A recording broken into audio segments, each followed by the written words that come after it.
الحمد لله وحده والصلاة والسلام على من لا نبي بعده أما بعد فأعوذ بالله من الشيطان الرجيم بسم الله الرحمن الرحيم يا أيها الذين آمنوا كتب عليكم الصيام كما كتب على الذين من قبلكم لعلكم تتقون صدق الله العظيم قال النبي صلى الله عليه وسلم من صام رمضان ایمانا واحتسابا غفر له ما تقدم من ذنبه او كما قال علیہ الصلاة والسلام۔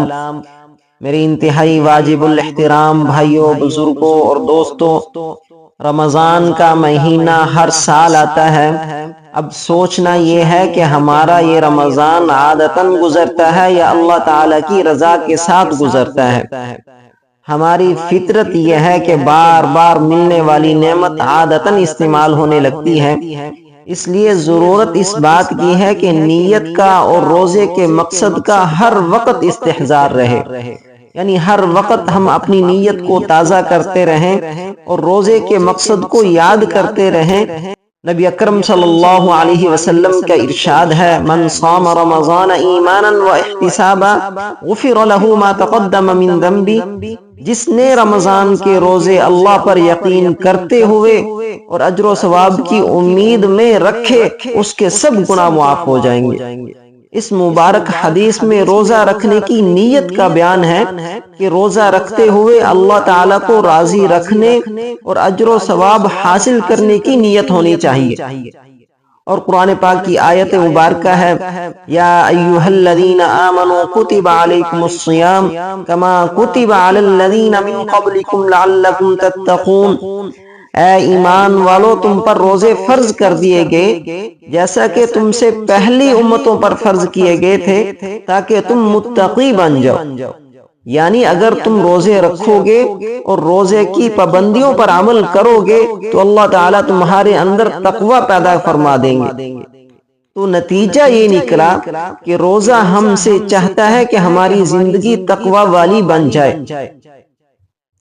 تقوی کا عام مفہوم یہ ہے کہ ہم اللہ تعالیٰ کی نافرمانی والی زندگی چھوڑ دیں، گناہوں سے نکل جائیں، ہمارا سرکش نفس مطمئنہ بن جائے اور اللہ تعالیٰ راضی ہو کر ہمیں جنت میں داخلہ نصیب فرما دے۔ یہ بہت بڑی حقیقت ہے کہ اللہ تعالیٰ چاہتے ہیں کہ ہم جنت میں داخل ہو جائیں۔ اب بعض لوگوں کے ذہنوں میں یہ سوال پیدا ہوگا کہ اللہ تعالیٰ کیسے چاہتے ہیں کہ ہم جنت میں داخل ہو جائیں؟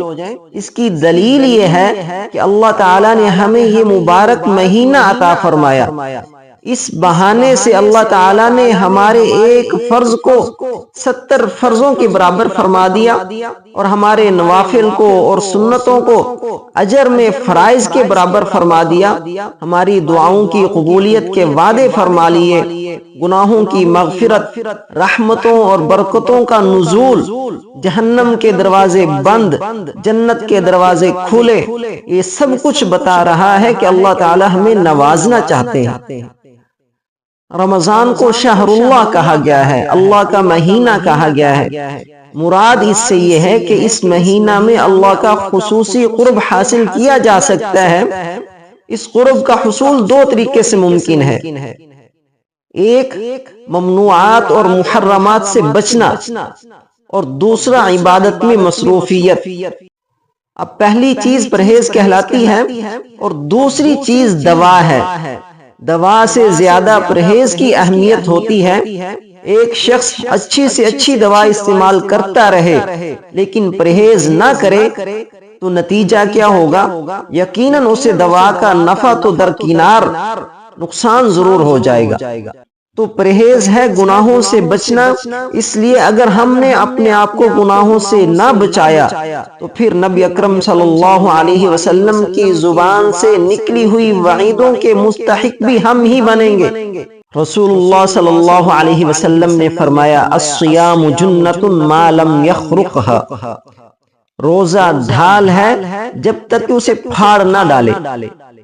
اسی طرح آپ صلی اللہ علیہ وسلم کا ارشاد ہے، رب صائم لیس له من صیامه الا الجوع ورب قائم لیس له من قیامه الا السحر، بہت سے روزہ رکھنے والے ایسے ہیں کہ انہیں سوائے بھوکا رہنے کے کچھ حاصل نہیں ہوتا، اور بہت سے رات کو عبادت کرنے والے ایسے ہیں کہ انہیں سوائے رات جاگنے کے کچھ حاصل نہیں ہوتا۔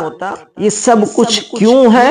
اس لیے کہ انہوں نے پرہیز نہیں کیا، گناہ نہیں چھوڑے، اللہ تعالیٰ کی نافرمانیاں نہیں چھوڑی۔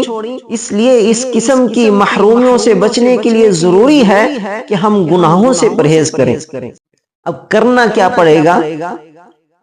صبح سے شام تک جس طرح ہم روزے میں کھانے پینے اور جماع سے رکتے ہیں، اسی طرح جسمانی اعضاء سے سرزد ہونے والے ظاہری اور باطنی گناہوں سے رکنے والے بن جائیں۔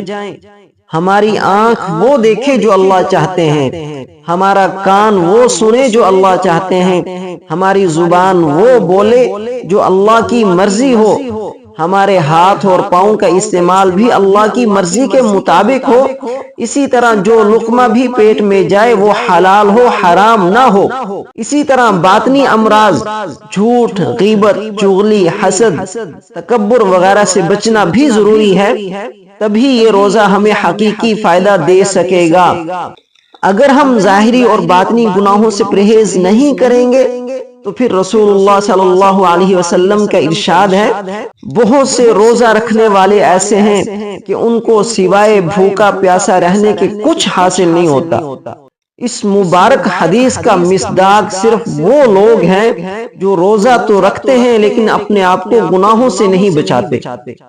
اللہ تعالیٰ سے دعا ہے کہ وہ ہمیں روزے کے مقاصد پر پورا اترنے کی توفیق عطا فرمائے، اور روزے کے جو حقیقی انعامات ہیں ان کا وافر حصہ ہمیں نصیب فرمائے۔